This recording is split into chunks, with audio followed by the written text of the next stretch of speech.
señores. González. Balón para Suárez. Arriba Verón. Hay muchos dentro de la cancha y otro. Ojo, viene Suárez. Acá está Suárez. Le pegó abajo.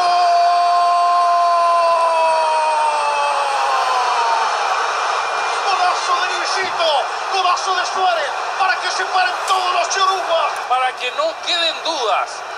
Para que no se siga diciendo que Uruguay es un equipo que jugó al cálculo en esta final.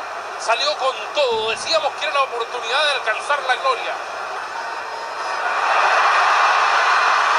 Ojo, Forlán, el segundo.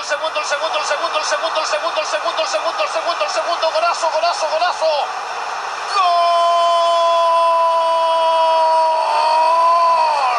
De los uruguayos, de la Celeste. 41 minutos del primer tiempo. Algunos lloran, otros se abrazan. Ahí pierde la pelota el conjunto paraguayo. Frontal a su propio arco con todo Uruguay en desbandado.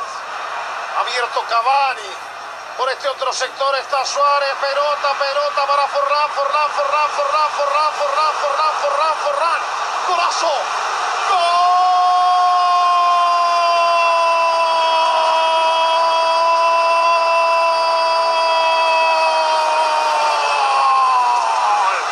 ¡Gol y campeón! Forlán, minuto 44, cuando expiraba el partido, otra vez de contrapilla mal parado a los paraguayos. Y con Forlán no te puedes confiar. Diego, el mejor de Sudáfrica. Señoras y señores, partido terminado. Lo ganó Uruguay 3-0. Y se desata la locura charrúa. Son miles de banderas al viento. Se abrazan muchos.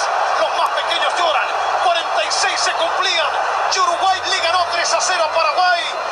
Y son los mejores de esta